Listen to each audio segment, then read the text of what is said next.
Selamat pagi pemirsa, jumpa kembali bersama saya Syifa Aulia dalam Berita Kaltim hari ini. Sejumlah berita penting telah kami siapkan untuk Anda dan berikut diantaranya. Belasan pengunjung tempat hiburan malam di Samarinda positif konsumsi narkoba.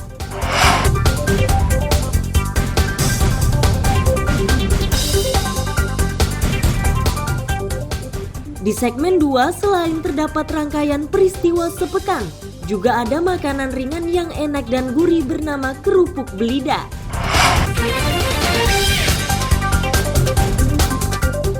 Rangkaian peringatan Hari Lahir Pancasila digelar di berbagai daerah di Kalimantan Timur.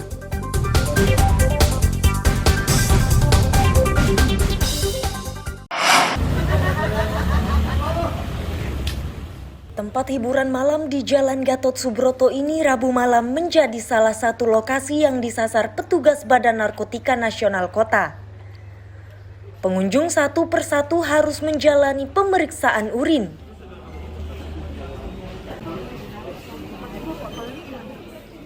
Kepala BNNK Samarinda, Kombes Pol Wiwin Firta menyatakan razia ini untuk mengantisipasi peredaran dan penyalahgunaan narkoba di kalangan pengunjung THM.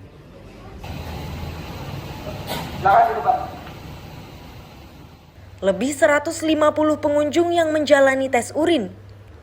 Dari jumlah tersebut, 12 orang dinyatakan positif mengonsumsi narkoba.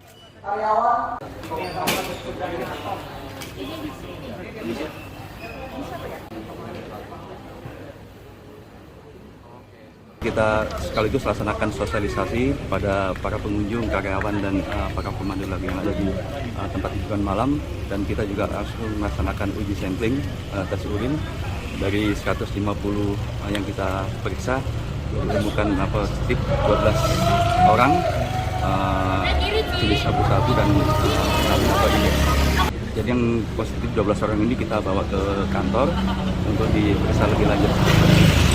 Apakah pemindahan lagi atau rehabilitasi itu seperti apa? Nanti hasil pendalaman kita, hasil pemeriksaan kita sampai sejauh mana kedua pemakaiannya, apakah termasuk dalam jaringan atau dia hanya sebagai obat penyalahgunaan. Pengunjung yang positif mengonsumsi narkoba dibawa ke kantor BNNK Samarinda untuk diberi pembinaan. Amir Hamzah dan tim liputan melaporkan dari Samarinda. Sebagai teman yang baik, keluarga yang baik harus menunjukkan.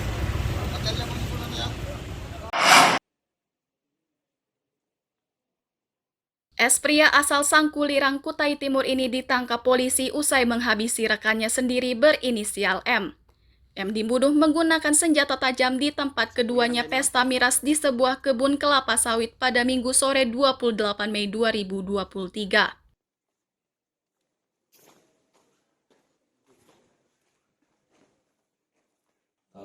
Kasat Reskrim Polres Kutai Timur AKP Imade Jatawira Negara menyatakan korban dan pelaku adalah dua sahabat. Dalam pesta miras itu tiba-tiba korban menanyakan status perkawinannya. Curiga dengan sikap korban, tersangka naik pitam dan cemburu.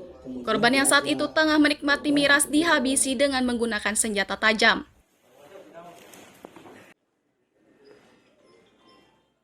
Saudara S gelap mata dan mengambil parang. Kemudian melakukan penimpasan terhadap korban saudara M sebanyak sekali yang kemudian ditangkis dengan tangan kiri korban yang kemudian kita lihat luka yang mungkin foto beredar. Kemudian saudara M sempat kemudian berlari kembali, dikejar oleh saudara S, kemudian melakukan penimpasan kembali mengenai leher sebelah kiri.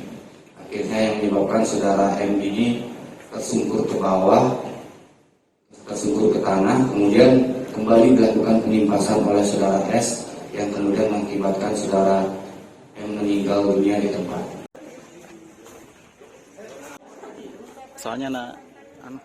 Akibat perbuatannya, tersangka terancam pidana 15 tahun penjara. Amir Hamzah dan tim liputan melaporkan dari Kutai Timur.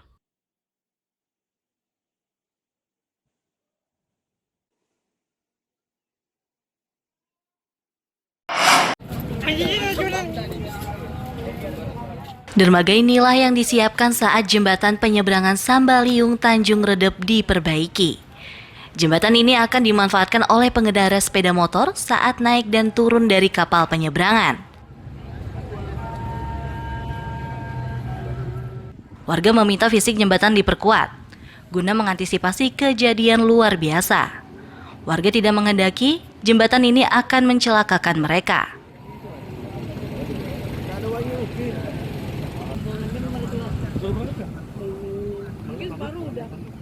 Kondisi kayu harusnya mungkin bisa harus dikuat lagi karena namanya juga kayu harus terendam air terus kan. Sehingga yang kita khawatirkan adalah keselamatan warga khususnya karena bisa dikatakan rutinitas yang dilakukan di sini kan bisa dikatakan non-stop. Artinya jalur pulang dan perginya betul-betul maksimal dilewati oleh warga. Kritikan serupa disampaikan seorang anggota DPRD dari Komisi 3. Iksan Rapi ini meminta pemerintah kabupaten agar memberikan informasi jelas terkait kondisi fisik jembatan sementara serta waktu pemanfaatannya. Itu harus memberikan informasi yang jelas supaya masyarakat itu tidak khawatir, apalagi sampai panik ya. Karena jembatan ini adalah salah satu penghubung antara Tanjung Redep, Sambaliung dan sekitarnya. Jadi itu yang paling pertama itu kita harus memberikan informasi yang jelas. Hingga Kamis siang, pengendara masih melintasi jembatan. Belum diketahui secara pasti jadwal penutupannya termasuk waktu yang dibutuhkan untuk memperbaiki jembatan tersebut. Amir Hamzah dan Miko Gusti melaporkan dari Kabupaten Berau.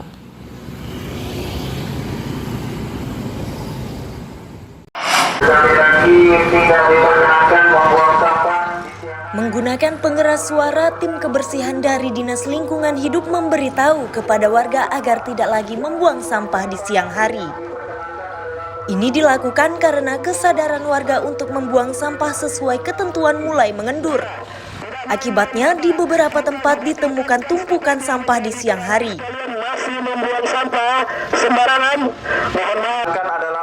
Kepala UPT Kebersihan Sangatta Utara menyatakan aturan buang sampah ini sejatinya sudah disosialisasikan sejak tahun 2012 silam. Namun begitu belum semua warga yang menaatinya. Petugas mengingatkan perda tentang sampah ini memuat ancaman pidana 6 bulan kurungan penjara kepada pelanggarnya. Saat ini kita terus bergerak menyampaikan sesuai Perda nomor 7 tahun 2012 tentang pengelolaan sampah. Di dalamnya adalah berkaitan dengan jam buang sampah. Jam buang sampah tersebut di Perda diperkenankan yaitu pada pukul 18.00 atau jam 6 sore sampai jam 6 pagi. Sedangkan apabila masih melanggar atau membuang sampah di luar jam-jam tersebut, dikenakan sanksi atau denda yaitu pidana selama 6 bulan dan denda maksimal 50 juta. Untuk menghindari sanksi pidana dan denda hingga 50 juta rupiah, petugas meminta warga membuang sampah tepat waktu dan di tempat yang telah disediakan.